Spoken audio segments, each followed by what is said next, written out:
Hey everyone, today's class is about memory. And the most important thing I can tell you about memory is that however bad you think it is, it's worse. And like so many psychological issues, the problem is that we tend to think that it's good. So most people think their memory is better than it is.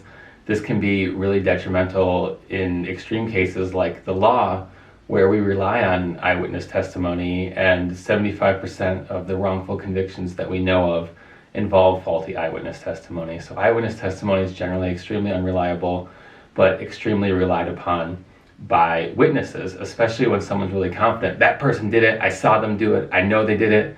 That's very compelling to us. The data shows, however, that there's no correlation between confidence and accuracy. So that's a bit surprising, but true.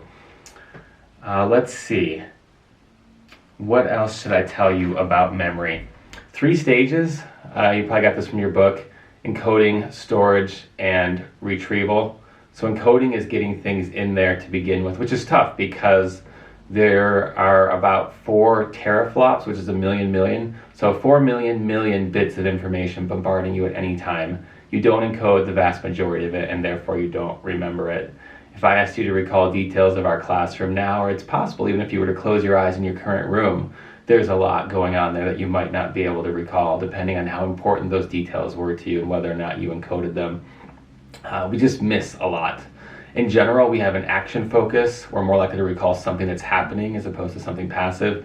And in general, we have a weapons focus. If there's a weapon on a scene, we're much more likely to remember that and what it was than other details. Storage is rare to have problems at this level, but retrieval, there's all kinds of problems. And you know retrieval problems. This is when you're taking a test and you're like, I know the answer. And you do, but you're lacking the proper retrieval clue to pull it back out. In general, retrieval is better when the situation where you need to recall something is similar to the situation where you encoded it. So we've done some weird studies with scuba divers, for example, where if they memorize a list of words underwater, they can recall those words better underwater than they can on land, and vice versa. So yes, keeping the situation that the encoding happens and the retrieval happens similar can make retrieval a little bit better. But we revise memories so quickly, so when we retrieve memories, we corrupt them. And every time you call a memory up, you change it chemically. And so you alter a memory every time you remember it. Fun fact. We revise it and it's a constant process. But what people don't realize about false memory, I think, is that it happens at all levels. Our brain fills in gaps. It fills in motivational details. It fills in sensory details. It creates an entire story sometimes around one bit of misinformation. So Elizabeth Loftus is the famous one. She's done a lot of studies on memory. You'll meet her in the Brain Games episode.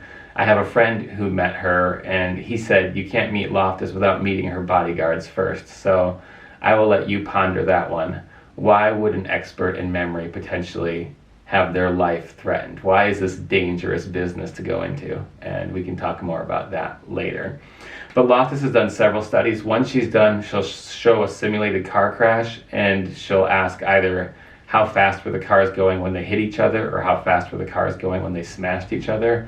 And just changing the word hit to smashed makes people estimate the same scene as, the vehicles going much faster, and it also makes them more likely to remember broken glass and other details that weren't actually present. So just the suggestion of one word can change memory that dramatically. She's done other studies where she has people recall entirely false scenarios by saying things like, oh, we talked to your parents and they told us about the time you got lost in the mall. Can you tell us about that? You were lost in the mall and an elderly gentleman helped you find your way back. Can you tell us that story?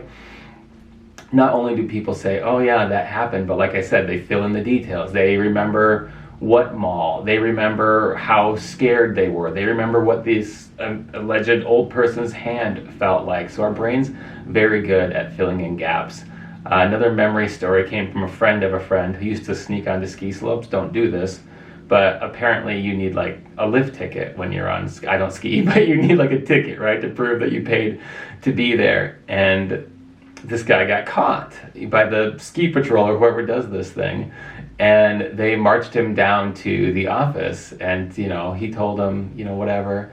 they're like, just give us the credit card number and we'll be able to, you know, pull up a receipt or whatever. So he said, oh no, I paid by cash. And then the clerk said, oh, well, that's no problem. Who checked you out? And he said, oh, you did. Don't you remember? And she said, oh, yeah. And he got off the hook. I've said it many times. Use your psychology powers only for good. But memory is just that faulty, and yet we trust it so seriously. So just pay attention to how corruptible it is. Pay attention to how fragile it is.